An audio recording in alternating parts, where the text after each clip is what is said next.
I said to myself that I'm not going to make it quit. I'm going to go on with it and go on with it until the society embraces it at large. It was not something easy. There are a lot of critics waiting for you to criticize you, to just, vanish the idea of it.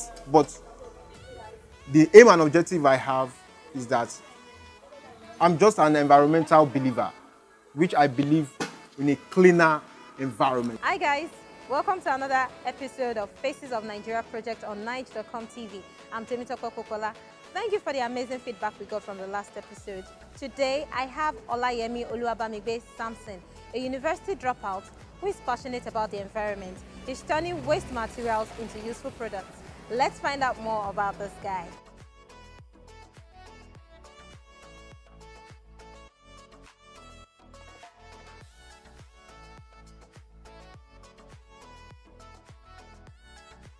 My name is Olayemi Oluwabamigbe Samson. I'm 29 years of age.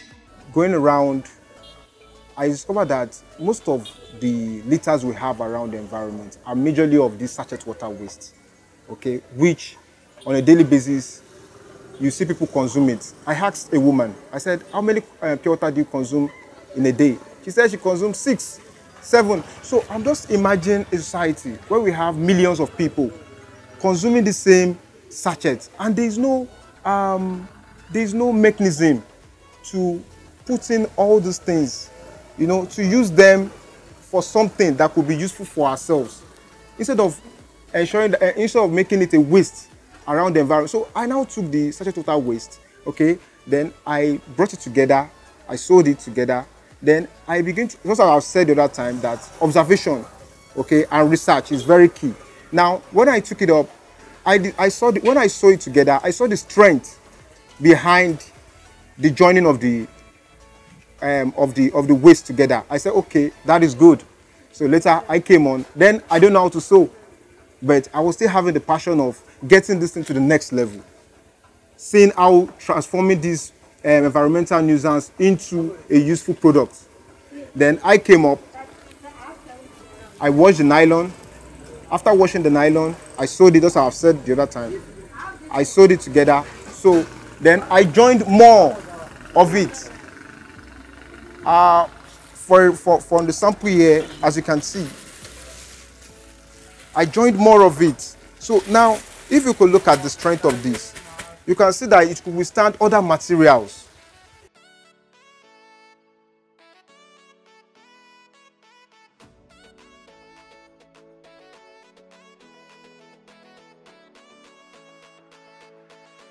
Family members, initially, they never welcomed the idea.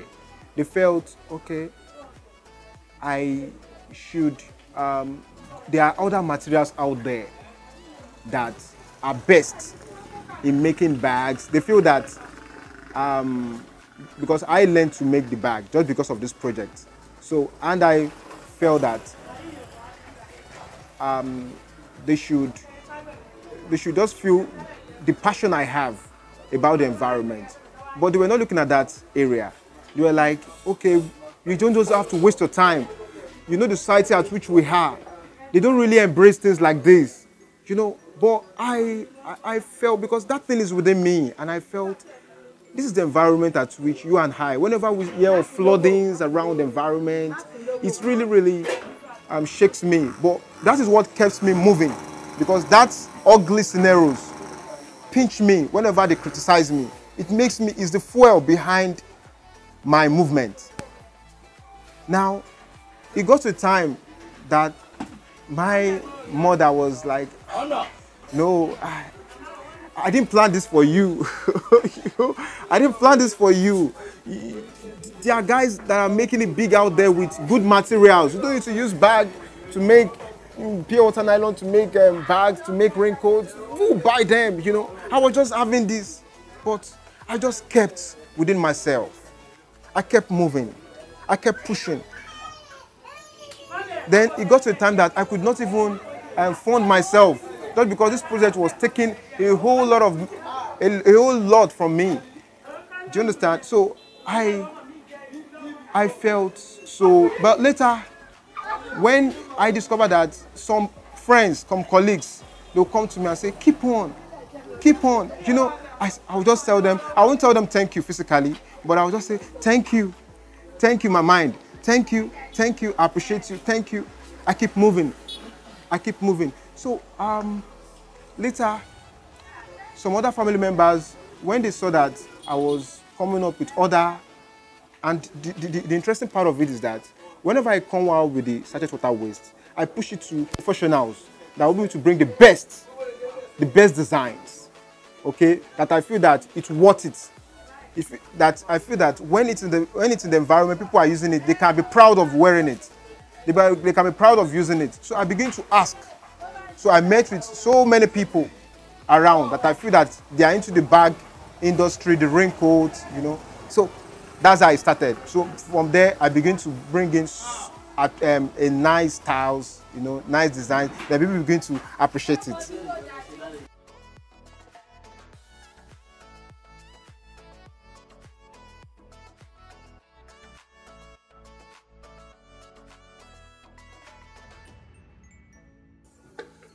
For now, I'm not making any money from it.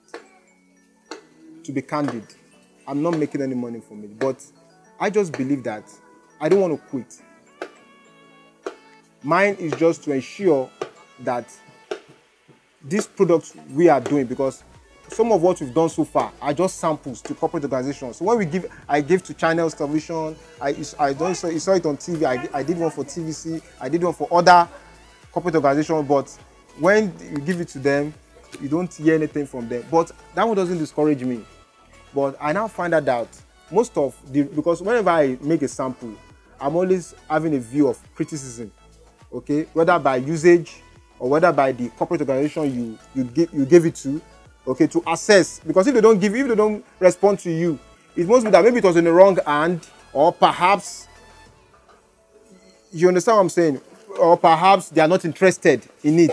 So what I did was that I explained to you the other time, I went further to a recycling firm, and I said, okay, that I don't want to be joining this any longer, just because people are just being skeptical about it. They are not too sure about if we really wash them properly before putting them on, or the school bags, you know, just a relegative view.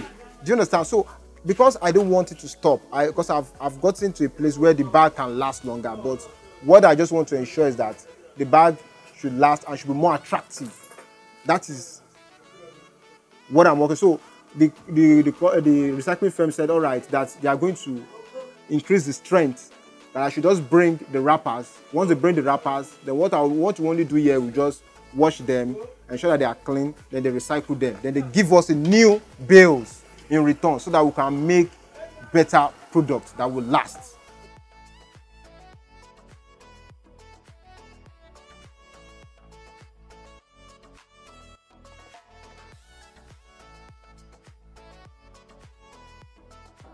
What I have to say to people out there is that people should never give hope whenever they have a vision.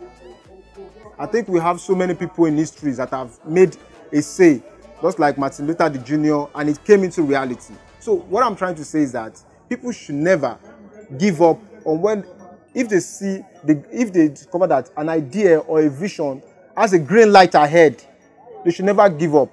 Fine, there are a lot of criticism, constructive criticism, that when you think it, the vision will just disappear. No, you just have to keep moving. You keep moving.